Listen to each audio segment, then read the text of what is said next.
And as we drift along playing, because I say we've never had so much entertainment and data thrown at us so cheaply as today, even though everyone's losing their homes, they can always still watch all the cheap stuff on television or the computer. We find that there's executive orders just flowing out of the White House, and no one cares about it. Centralization of government, remember. In Obama, just I think it was yesterday, out of the White House came a press release, whitehouse.gov. It says here, January 11th, it says, President Obama signs executive order establishing a Council of Governors. A Council of Governors. C-O-G, COG. But it says executive order will strengthen further partnerships. See, it's not a takeover or a merger of Big Brother. It's a partnership. It's like that word harmonization when they bring things. We're harmonizing your taxes with other taxes. It's harmony. That sounds good. We all sing in unison. Doesn't it? Harmony is a good word. But this is a partnership. Partnerships are good, right? Again, psycholinguistics, you see. So strengthen and further partnership between the federal, states, and local governments to better protect. They always use that one. Our nation. Protect. Protect's a good word, isn't it? The President today signed an executive order attached, and I'll put these links up on my site at the end of the show, establishing a Council of Governors to strengthen further the partnership between the federal government and state governments to protect our nation against all types of hazards. When appointed, the Council will be reviewing such matters involving the National Guard of the various states, rather than centralizing all the military at home because trouble is coming along, if you can't quite get the message and reason for it. Homeland defense, civil support, synchronization and integration of state and federal military activities in the United States. Let's put that again, mate. Synchronization and integration of state and federal military activities in the United States. And I'll be back with more on this order after this break.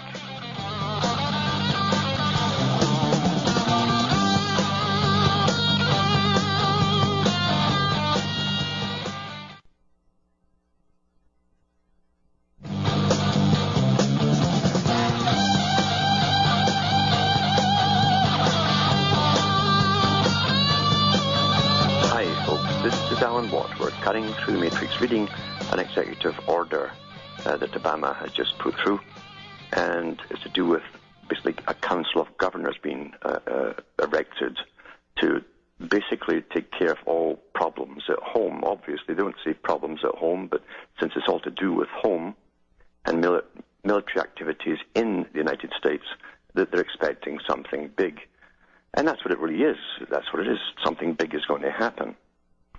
It says federal members of the Council include the Secretary of Defense, the Secretary of Homeland Security, the Assistant to the President for Homeland Security and Counterterrorism, the Assistant to the President for Intergovernmental Affairs and Public Engagement, the Assistant Secretary of Defense for Homeland Defense and America's Security Affairs, the U.S. Northern Command Commander, the Commandant of the Coast Guard, and the Chief of the National Guard Bureau. The Secretary of Defense will designate an executive director for the Council. It's like the whole kit and caboodle is in there. And something big will come up. We've watched all this crisis creation. We've watched all this con games with the sinking of the banks who then got paid for doing it.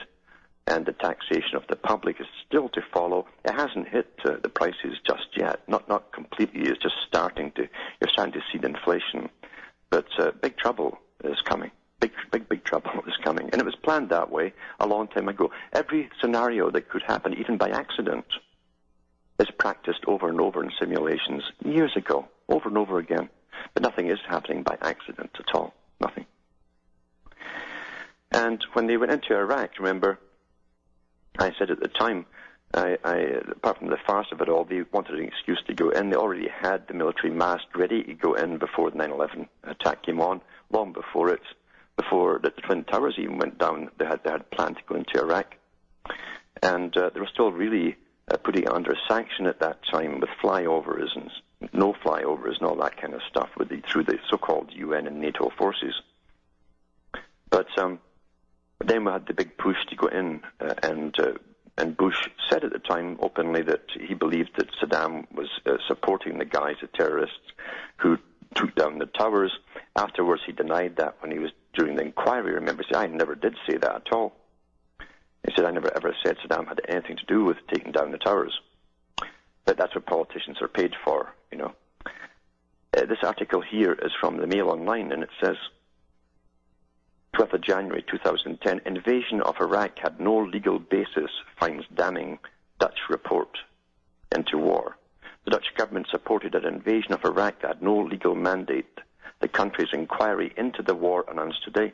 The scathing 551-page report said United Nations resolutions in the 1990s prior to the outbreak of war gave no authority to the United States and Britain to invade Iraq.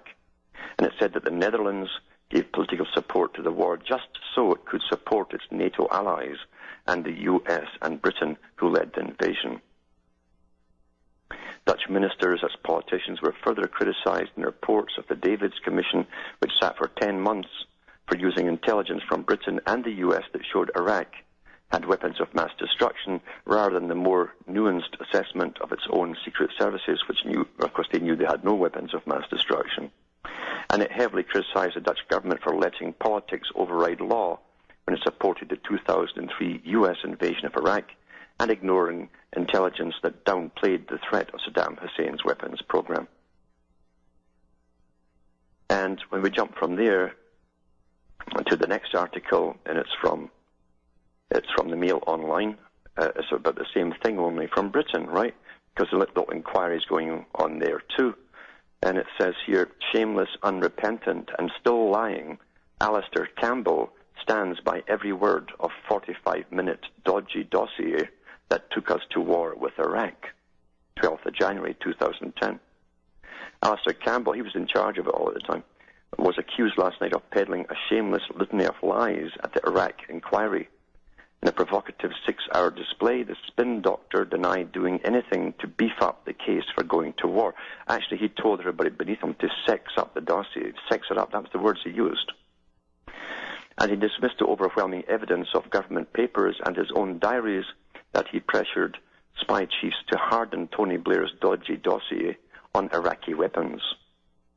He put Sir John Scarlett, the former chairman of the Joint Intelligence Committee, in the dock over the dossier, saying he held the pen. Yet Mr. Campbell's own diary showed that he bombarded Sir John with at least 15 suggestions on how to improve the dossier, which led to assessments of Saddam's nuclear weapons program becoming more alarmist. In other words, it was outright lies, they knew. Yet he insisted yesterday not a single one of his team sought to question, override, rewrite, let alone the ghastly sex-up phrase, intelligence assessments in any way, at any time, on any level. The former number 10 communications chief then defied critics of the war by insisting he was very, very proud of his role as a good psychopath, you see, and made clear that Tony Blair will do the same, because he's a good psychopath too, when he testifies later this month. He added, I defend every single word of the dossier. I defend every single part of the process. That sounds like Nuremberg trial. That's what they all said there too, you know, some sort of stuff. That's what psychopaths do. You know, they'll lie to the bitter end to save their own ego. No matter what they've done or who's been slaughtered, it doesn't matter. It's all irrelevant to them. It really is. And remember, that means we are also completely irrelevant as well. We better get that through our thick skulls very quickly. Big things are planned, you know, big things are planned for the world. We're just going through some of them right now. Bigger ones are to come. Back with more after this break. Hi, folks. This is Alan Watt. We're cutting through the matrix. Jumping back to Karl Marx and Lincoln, just put that in context with Obama's executive order and his further centralization of power. That's the whole point I'm trying to make you think about. Very, very important points. And not only that, you see these treaties they have through the UN and NATO and all the rest of it, that's further centralization of power over the planet. They don't say, what will we do next once we centralize? No, they already know where they're going next and next and next for the next 50 to 100 years. They really do. But when you have unlimited budgets and countless think tanks paid full time, generation after generation, on particular areas of humanity and society. How can they go wrong, eh? How can they go wrong? Especially when they've trained an obedient, docile public to just obey, and believe, and play, and keep playing, play, be entertained and play. They got it made. They got it made. As the cage is being put around everyone, they got it made. Orders just flowing out of the White House, and no one cares about it. Centralization of government, remember. In Obama, just I think it was yesterday, out of the White House came a press release, whitehouse.gov. It says here.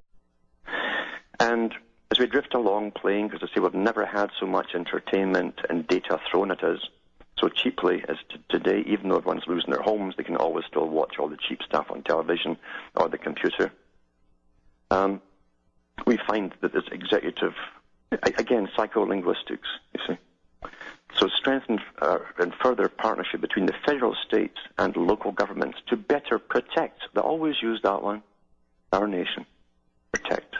Protect's a good word, isn't it? January 11th, it says, President Obama signs executive order establishing a Council of Governors. A Council of Governors. C-O-G, COG.